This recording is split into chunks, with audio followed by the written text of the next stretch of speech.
இதை கற்பனை செய்து பாருங்கள். உங்கள் முன் திடீரென்று உங்கள் அன்புக்குரியவர் அல்லது ஒருவர் நினைவற்று சரிந்து விழுகிறார்.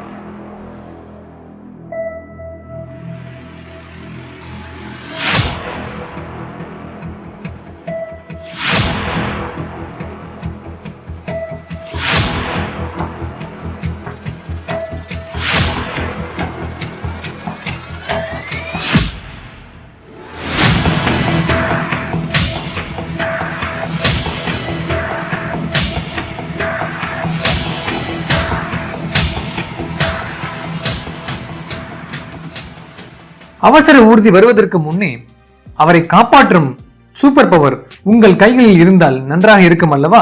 அந்த சக்தி CPR, கார்டியோ பல்மனரி ரிசக்சிடேஷன், அதாவது இதயம் மற்றும் நுரையீரல் மீட்டெடுத்தல். இது போன்ற சூழ்நிலைகளில் நமது மக்களுக்கு தெரிந்தது எல்லாம் பாதிக்கப்பட்டவரின் முகத்தில் தண்ணீர் தெளிப்பது, அவரை உட்கார வைக்க முயற்சிப்பது, அவரது வாயில் தண்ணீர் ஊற்றுவது. ஒருவேளை பாதிக்கப்பட்டவருக்கு இதயம் பாதிக்கப்பட்டு இருந்தால் இவ்வாறு செய்வது எந்த வகையிலும் உதவ போவதில்லை. மேலும் மூளையின் பாதிப்பை மேலும் அதிகப்படுத்தும். நுரையீரலில் நீர் சென்று சேர வாய்ப்பும் உள்ளது. ஒரு மனிதனின் இதய துடிப்பும் மூச்சும் நின்ற ஒரு சில நிமிடங்களில் மூளை செல்கள் இறங்க தொடங்குவதால் ஒவ்வொரு நிமிட தாமதத்திற்கும் அவர் உயிர் பிழைப்பதற்கான வாய்ப்பு 10% குறைந்து கொண்டே வருகிறது. ஒவ்வொரு வருடமும் இந்தியாவில் 7.5 லட்சம் பேர் திடீர் மாரடைப்பால் இறக்கின்றனர். இதில் 80% மேலாக மருத்துவமனைக்கு வெளியே நடக்கின்றது. சரியான நேரத்தில் கொடுக்கப்படும் சரியான CPR மாரடைப்பால் பாதிக்கப்பட்டவரின் உயிர் பிழைக்கும் விகிதத்தை இரட்டிப்பாக்கும் வல்லமை கொண்டது. இவ்வளவு சக்தி வாய்ந்த மற்றவர்களுக்கு உயிர் கொடுக்கும் CPR இந்தியாவில் 2% மக்களுக்கு மட்டுமே தெரிந்துள்ளது என்பது மிகப்பெரிய வருத்தமளிக்கும் ஒன்றாகும். ஆனால் கவலை வேண்டாம், இந்த நிலைமையை மாற்ற இந்திய மருத்துவர்கள் சங்கம் முடிவு செய்துள்ளது.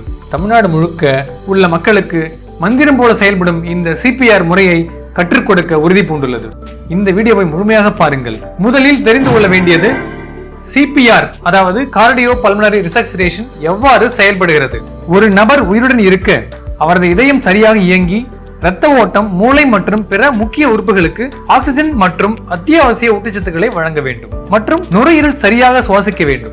ஏதேனும் ஒரு காரணத்தால் நுரையீரல் மற்றும் இதயம் நின்றுவிட்டால் வெளிப்புறத்தில் இருந்து மார்பினை அழுத்தி மற்றும் வாய் வழியாக மூச்சு கொடுத்து தானாக செயல்படாத இதயம் மற்றும் நுரையீரலை செயல்பட வைப்பதே CPR. மருத்துவமனைக்கு செல்லும் வரை அருகில் இருப்பவர் CPR சரியாக செய்வதன் மூலம் அந்த நபரை காப்பாற்ற வைக்க முடியும். CPR உங்களை ஆச்சரியப்படுத்துகிறது அல்லவா? வாருங்கள், அதை எவ்வாறு சரியாக செய்வது என்பதை தெரிந்து கொள்வோம். முதலில் எந்த சூழ்நிலையில் CPR செய்ய வேண்டும்? திடீரென்று நினைவற்று சரிந்து விழுந்த ஒருவருக்கு நாடி துடிப்போ இதய துடிப்போ இல்லை, சுவாசிக்கவில்லை அல்லது அசாதாரண மூச்சு விடுதல் அல்லது மேலோட்டமான மூச்சு விடுதல், இவர்களுக்கு CPR கட்டாயம் செய்ய வேண்டும். ஒருவர் சரியாக மூச்சு விடுகிறார் என்று எவ்வாறு சரிபார்ப்பது? அவரது மார்பு மற்றும் வயிறு மேலெழும்பி இறங்குகிறதா என்பதை கவனிக்க வேண்டும்.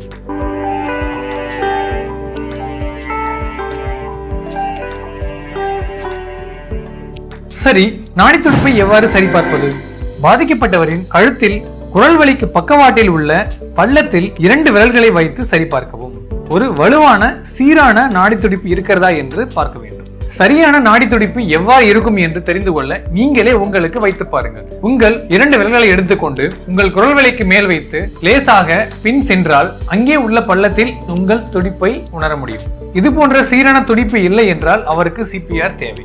எவ்வாறு CPR சரியான வழிமுறைப்படி செய்வது என்று தெரிந்து கொள்ளலாம். முதல் மற்றும் முக்கியமான படி, உங்களுக்கோ அல்லது பாதிக்கப்பட்டவருக்கோ மேலும் பாதிப்பு ஏற்படும்படி சூழ்நிலைகள் சுற்றி இருந்தால் அதனை முதலில் சரி செய்யுங்கள். அவரது தோள்களை மெல்ல அசைத்து அவரிடம் பேச முயற்சி செய்யுங்கள்.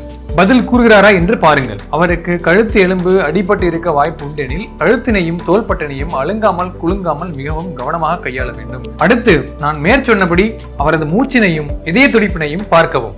இதனை செய்ய மொத்தமாக 10 நொடிகளுக்கு மேல் எடுத்துக்கொள்ளாதீர்கள். ஒவ்வொரு நொடியும் முக்கியமானது. நிதானமாக இருங்கள், அதே சமயத்தில் வேகமாக செயல்படுங்கள். அவருக்கு நாடி துடிப்பு இல்லை அல்லது சரியாக மூச்சு விடவில்லை எனில் CPR செய்ய தயாராகுங்கள். முதல் படியாக மற்றவர்களை உதவிக்கு அழையுங்கள். தயக்கம் வேண்டாம், கூக்குரலிடுங்கள். 108 அழைத்துக் கொண்டே CPR-ஐ தொடங்குங்கள். பாதிக்கப்பட்டவரை ஒரு கடினமான தரைத்தளத்தில் கிடத்தி பாதிக்கப்பட்டவரின் அருகில் பக்கவாட்டில் மண்டியிடவும்.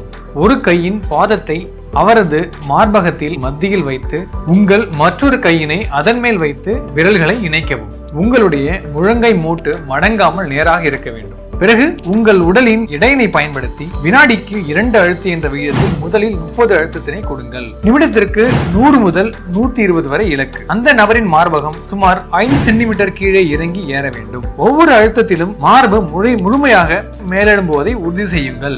30 அழுத்தத்திற்கு பிறகு 2 மூச்சு காற்று கொடுக்க வேண்டும். அதற்கு அவரின் தலையை சிறிது பின்னால் சாய்த்து மூக்கை 2 விரல்களால் அடைத்துக் கொண்டு உங்கள் வாயை அவரின் வாய்மேல் வைத்து அடைத்து 2 மூச்சை கொடுங்கள். அவருடைய மார்பு எழுவதை உறுதி செய்யுங்கள். இந்த 2 செயல்முறைகளையும் சுழற்சி முறையில் மீண்டும் மீண்டும் செய்ய வேண்டும். 30, 2 என்ற எண்களை நன்றாக நினைவில் கொள்ளுங்கள். சரி, CPR எவ்வாறு செய்வது என்பது தெரிந்தாகிவிட்டது. எவ்வளவு நேரம் CPR செய்ய வேண்டும்? நிபுணத்துவ உதவி வரும் வரை அல்லது அந்த நபர் மருத்துவமனை சென்று சேரும் வரை இந்த CPR கொடுக்கப்பட வேண்டும். அல்லது CPR கொடுத்த பிறகு அவருடைய சுவாசம் மற்றும் துடிப்பு சீராக இருக்கும் வரை தொடர்ந்து CPR கொடுக்கப்பட வேண்டும். அவருடைய சுவாசம் மற்றும் துடிப்பு சீராக திரும்பிவிட்டது என்று எப்படி தெரிந்து கொள்வது? அதற்கு ஒவ்வொரு 2 நிமிடத்திற்கும் CPR-ஐ நிறுத்தி ஒரு சில வினாடிகளில் அவருடைய சுவாசம் மற்றும் இதய துடிப்பு சீராக திரும்பிவிட்டதா என்று பார்த்து கொண்டே இருக்க வேண்டும். CPR-ஐ பற்றி முழுமையாக தெரிந்து கொண்டீர்கள் இல்லையா? இல்லை, இன்னும் சில முக்கியமான குறிப்புகள் நீங்க தெரிந்து கொள்ள வேண்டும். CPR என்பது கொடுப்பவருக்கு மிகவும் தளர்ச்சி மற்றும் சோர்வு கொடுக்கக்கூடிய செயலாகும். ஒருவரால் மட்டுமே மருத்துவமனை செல்லும் வரை CPR கொடுக்கவே முடியாது. சில தருணங்களில் 30 நிமிடங்களுக்கு மேல் CPR கொடுக்க வேண்டியிருக்கும். அதனால் CPR ஆரம்பிக்கும் பொழுதே உதவிக்காக யாரேனும் இருப்பின் மூச்சு கொடுப்பது மற்றும் நெஞ்சு அழுத்தம் கொடுப்பதை மாறி மாறி 2 நிமிடங்களுக்கு ஒரு முறை சுழற்சி முறையில் மாற்றிக்கொள்ளுங்கள். CPR செய்கின்ற பொழுது ஏற்படும் சத்தங்களை வைத்து ஒரு சில பேர் விலா எலும்புகள் உடைந்து விட்டதோ என்று எண்ணி CPR செய்வதை நிறுத்திவிடுவர். பாதிக்கப்பட்டவர் வாழ்வா சாவா என்ற தருணத்தில் இருப்பதால் எக்காரணத்தை கொண்டும் CPR செய்வதை நிறுத்த வேண்டாம். விலா எலும்புகள் உடைந்திருந்தாலும் கூட அவர் உயிர் பிழைத்த பின் தாராளமாக சரி செய்து கொள்ளலாம். உங்களுக்கு மூச்சு கொடுப்ப தயக்கமாக இருந்தால் நெஞ்சு அழுத்தம் மட்டுமாவது தொடர்ந்து கொடுத்து கொண்டிருங்கள். இது அவரது உயிர் பிழைக்கும் விகிதத்தை அதிகப்படுத்தும். அடுத்து ஒரு முக்கியமான குறிப்பு.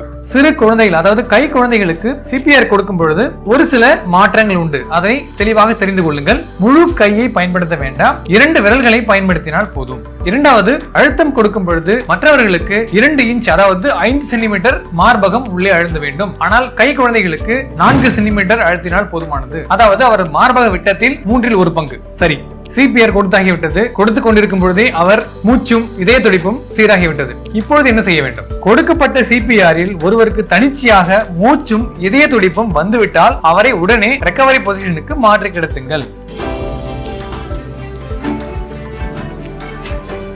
மேலும் CPR மூலம் ஒருவர் மீண்டும் சுயநினைவை அடைந்தாலும் உடனடியாக மீண்டும் வராமல் இருக்க அவருக்கு சிகிச்சை அவசியம். அவர் மருத்துவமனைக்கு கட்டாயமாக எடுத்து செல்லப்பட வேண்டும். இதுவரை இந்த வீடியோவை பார்த்துள்ளீர்களா? ஹேண்ட்ஸ் ஆன் ட்ரைனிங் கண்டிப்பாக தேவை. அதனால் அருகில் உள்ள இந்திய மருத்துவ சங்கத்தை அணுகுங்கள் அல்லது இந்த CPR-க்காக ஹேண்ட்ஸ் ஆன் ட்ரைனிங் கொடுக்கும் நிறைய நிறுவனங்கள் உள்ளன, அவர்களை தொடர்பு கொள்ளுங்கள். நன்றி.